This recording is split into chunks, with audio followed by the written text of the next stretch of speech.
আধ ঘন্টা ধরে আমরা কমিশনের সামনে বিস্তারিতভাবে এই নির্বাচনকে সুষ্ঠুভাবে সম্পন্ন করার জন্য কি কি পদক্ষেপ আমরা প্রত্যাশা করি তা জানিয়েছি। বিস্তারিতভাবে শিশির বাজোরিয়া দা আপনাদেরকে তা জানাবেন। মূলত ভারতীয় জনতা পার্টি পশ্চিমবঙ্গ চায় 2026-এর বিধানসভা নির্বাচন হিংসা মুক্ত হোক এবং ভয় মুক্ত পরিবেশে হোক।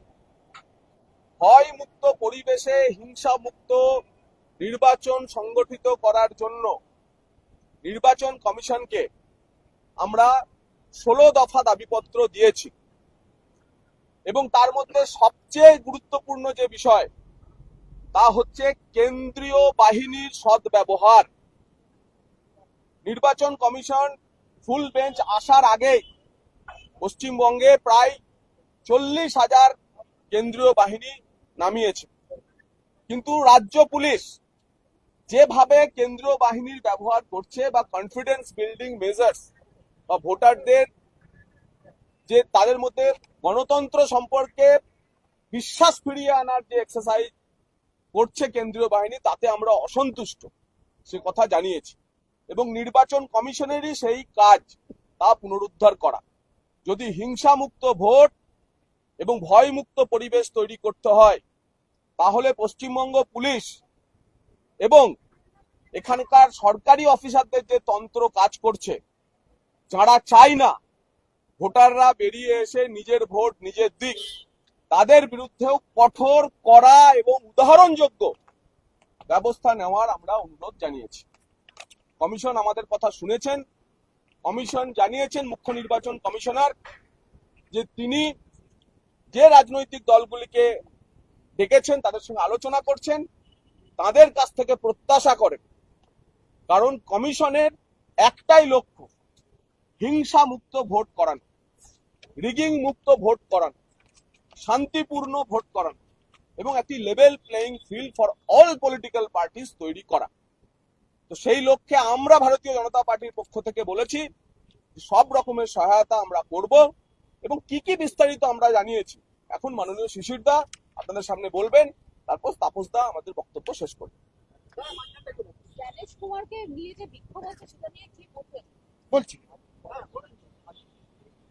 আজকে যে সব কথা হয়েছে, সর্বপ্রথম আমরা যেটা বললাম, চিফ ইলেকশন কমিশনারের আঙুল কেটে দেব।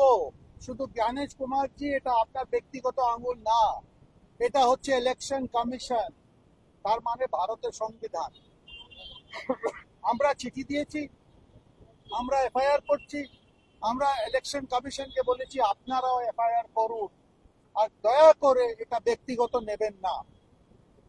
এখন আজকে যে আমাদের যে 16 দফার সাবমিশন, প্রথম একটা ফেজ কিংবা ম্যাক্সিমাম 2টো ফেজে নির্বাচন করার, এই যে 7-8 খানা ধাপে নির্বাচন করার দরকার নেই, ঠিক না। আমি যে বিশেষ বিন্দু বলছি, তারপর তো এটা আপনাদের দেওয়া হবে। যেখানে যেসব বুথ পোস্ট পোল ভায়োলেন্স কিংবা ডিউরিং পোল ভায়োলেন্স দেখেছে, ওইসব হচ্ছে সেন্সিটিভ বুথ, ওসব সেন্সিটিভ বুথ চিহ্নিত করুন। যেখানে 85% ঊর্ধ্বে ভোট পড়েছে, সেন্সিটিভ, এমনি পড়ে না। যে কথা হলো, এখানে যে অলরেডি বাহিনী এসে গেছে, দেখা যাচ্ছে না কেন? এইখানে আসার সময় আমি কি দেখলাম, একেবারে যে শান্ত এরিয়া, ওখানে আমার চোখের সামনে রুট মার্চ হচ্ছে। আমরা দেখেছি গত নির্বাচনে রুট মার্চ হয় রাজপথে, যেখানে মানুষ থাকে না, শুধু গাড়ি যায়, ওইখানে রুট মার্চ হয়। এইভাবে আমাদের রাজ্য পুলিশ কেন্দ্রীয় বাহিনীকে ব্যর্থ করে। যত লার্জ মাল্টি স্টোরি কমপ্লেক্স, এটা নির্বাচন কমিশনের রুল অনুযায়ী ওখানে পোলিং বুথ হওয়া দরকার। এরা কি করে, স্থানীয় পুলিশ গিয়ে একটা অবজেকশন চিঠি নিয়ে আসে, ওটা হবে না। আপনারা যখন গাড়ি তোলেন রাস্তা থেকে, কি অনুমতি নেন মালিকের? আপনার অধিকার আছে, আপনি গাড়ি তোলেন, আপনার অধিকার আছে ওখানে বুথ করুন, এটা আপনার নিয়মের মধ্যে। West Bengal police welfare organisation, কুখ্যাত সংগঠন, এটা নাম খুব ভালো নাম, West Bengal police welfare organisation, এটা কিছু না, এটা তৃণমূলের ফ্রন্টাল অর্গানাইজেশন। এইখানে এই রাজ্য, এখানে পুলিশের ভোটও লুট হয়, পুলিশের ভোট এখানে লুট হয়। এটা ইমিডিয়েটলি যত এদের অফিস সব ব্লক করুন। পোলিং ডে 2 স্তরে পোলিং ভোটারকে চিহ্নিত করুন। বুথের মধ্যে ঢোকা, পোলিং স্টেশনের মধ্যে ঢোকার আগে লাইনে সিএপিএফ চিহ্নিত করবে, আইডি কার্ড চেক করবে। ওই জায়গায় কোনো রাজ্য পুলিশ ভলেন্টিয়ার নীল, সাদা, সবুজ কোনো পোশাকে থাকবে না। আর এই যে কিউ ম্যানেজমেন্টও চলবে না, কেন কিউ ম্যানেজমেন্টেই সব ক্যানাকল হয়। পোলিং অফিসার, সেন্ট্রাল আর স্টেট অফিসারে 50-50 মিক্স করুন। মাননীয় তো নিজে বলেছেন, আমি আছি, আমি থাকবো, এরা তো বসন্তের কোকিল, এসে চলে যাবে। তো সোজা মেসেজ। তো আপনাকে এখানে মিক্স না করলে এটা হবে না। কন্ট্রাক্ট এমপ্লয়ি, টিচার হোক না রাজ্য সরকারের হোক, কোনো ইলেকশন ডিউটিতে আপনার ব্যবহার করবেন না। ওয়েবক্যাম প্রত্যেক পোলিং বুথে থাকতে হবে। আর যদি ওয়েবক্যাম কোনো কারণে বিভ্রাট হয় কিংবা বন্ধ করে দেওয়া হয়, ওখানে ইমিডিয়েটলি পোলিং বন্ধ হবে। আর যদি লম্বা সময়ের জন্য ওয়েবক্যাম বন্ধ থাকে, তাহলে রিপোল হবে ওই বুথ। গতবার কি দেখলাম, প্রায় 40%-এর বেশি তো ক্যামেরা বন্ধ ছিল। আর একবার হয়েছিল যেটা আমরা আবার বন্ধ করে রাখা ছিল, ঠিক। আর এখন এইবার ওয়েবক্যামের অ্যাক্সেস প্রার্থীকে রেকগনাইজ জাতীয় পার্টি আর রাজ্য পার্টিকে দেওয়া উচিত, যেটা একবার হয়েছিল তারপর বন্ধ হলো। এটাতে মনিটরিং ভালো হয়। আর কাউন্টিং এর দিন আবার শুধু কেন্দ্র ফোর্স থাকবে, আর কাউন্টিং অফিসাররা 50-50 মিক্সে হবে। আগে বলে নি আমারটা, বাংলা শেষ করছি।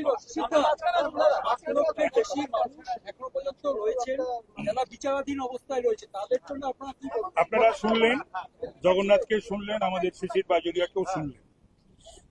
আমাদের দলের তরফ থেকে আমরা যেটা বলেছি, এই সরকার 2011 ক্ষমতায় আসার পর থেকে 2013 অনওয়ার্ড যত ইলেকশন হয়েছে, সে ত্রিস্তর পঞ্চায়েত হোক, পুর নিগম হোক, পুরসভা হোক, বিধানসভা এবং লোকসভা হোক, গণতান্ত্রিক পদ্ধতিতে বন্দোবস্তে হয়নি। ভয়, সন্ত্রাস, ভয় ভীত করে নির্বাচন হয়েছে। তাই গণতন্ত্রকে এখানে পুনরুজ্জীবিত করা, পুনরুদ্ধার করার কাজ কিন্তু ইলেকশন কমিশন অফ ইন্ডিয়া। এখনো মমতা ব্যানার্জি এবং তার সাঙ্গপাঙ্গরা ওপেন, তারা অ্যাবিউজ করছে, থ্রেট করছে। যে কথা আপনাদের শিশির বাজুরিয়া বললেন, যে বলছে আঙুল কেটে নেবো। আরে এই আঙুল কাটা মানে তো সংবিধানের আঙুল কাটা, 140 কোটি মানুষের আঙুল কাটা। মানে এই যে আস্পর্ধা, এই যে জায়গায় পৌঁছেছে, আর যে সেটা প্রিভেইল করছে, তারপরে তো মমতা ব্যানার্জি থ্রেট করছে, আমি থাকবো, কে থাকবে সে ওপরওয়ালা দেবতা জানে আর গণদেবতা জানে। উনি বলছেন, প্রশ্ন হলো যে সেটা উনি করেছেন, general administration and police administration, এইগুলোকে রেখে, এবং বিগত দিনে যাদের মনে করেছিল ইলেকশন কমিশন যে এরা বায়াসড, এরা প্রেজুডিসড, তাদেরকেও, সেই সমস্ত নামগুলোকেও আনতে হবে এবং তাদেরকেও রেখে নির্বাচন করা যাবে না। সুতরাং প্রথম এবং শেষ কথা হলো ভারতীয় জনতা পার্টির তরফ থেকে যে আমরা হিংসা মুক্ত, ভয় মুক্ত, ফ্রি, ফেয়ার, পিসফুল, শান্তিপূর্ণ নির্বাচন চাই। এই বাংলার মানুষও সেটা চায়, সর্বত্র যেন সেটাই হয়। দাদা 60 লক্ষের বেশি আমাদের প্রত্যাশা মুখ্য নির্বাচন কমিশনের সঞ্জু 1 মিনিট, মুখ্য নির্বাচন কমিশনের কাছে প্রিভেলস। আমাদের যে দাবি দাওয়া ছিল সেগুলো এখনো রয়েছে, সেগুলো যে নেই তা না। ইন রিগার্ড টু ফর্ম 7ও রয়েছে। আর আপনিও যেটা বললেন অ্যাডজুডিকেশনের ব্যাপারে, আমরা নির্বাচন কমিশনের কাছে ফুল বেঞ্চ আসছে ভোটের প্রস্তুতি পর্ব দেখতে। এসআইআর সম্পূর্ণভাবে সুপ্রিম কোর্টের বিচারাধীন। কমিশনের ফুল বেঞ্চের সামনে আমরা সুপ্রিম কোর্টের বিচারাধীন কোনো বিষয় রাখিনি এই কারণে, কারণ এ নিয়ে পিসিআইয়েরও কিছু করার এখন নেই।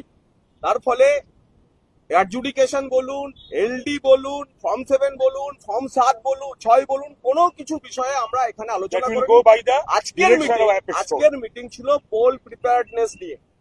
সুপ্রিম কোর্ট আজকেই মামলা আছে, সুপ্রিম কোর্ট আজকে 9 তারিখ। সুপ্রিম কোর্ট এ নিয়ে যেমন সিদ্ধান্ত নেবে তা পশ্চিমবঙ্গের সমস্ত রাজনৈতিক দল এবং ইলেকশন কমিশন মানতে বাধ্য।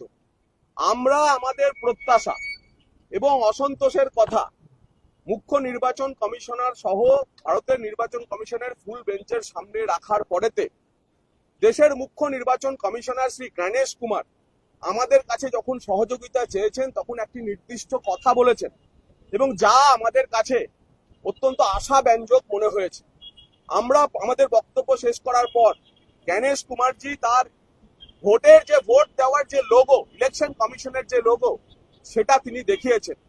বলেছেন যে এই যে আঙুল, যে আঙুলের উপর কালি লাগে, সেটা কোনো ইন্ডিভিজুয়াল মানুষের আঙুল না, একজন ভোটারের আঙুল না। ভারতীয় গণতন্ত্রকে বাঁচাতে এই আঙুলের পেছনে 140 কোটির দেশবাসীর ক্ষমতা এবং শক্তি রয়েছে। তাই ভারতের নির্বাচন কমিশনের এই আঙুলই হচ্ছে ভারতীয় গণতন্ত্রের সবচেয়ে শক্তিশালী বার্তা। আর আজকে যে দিকে দিকে বিক্ষোভ হয়েছে গণেশ কুমারকে ঘিরে, मैं हिंदी में आ जाता हूँ। उसके बाद अंग्रेजी में can चलिए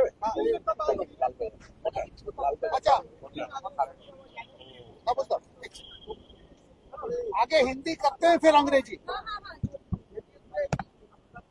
देखिए, आज भारतीय जनता पार्टी का जो प्रतिनिधि दल फुल बेंच से मिला, उसमें हम 3 लोग थे, जगन्नाथ जी, तापस दा और मैं। हम एक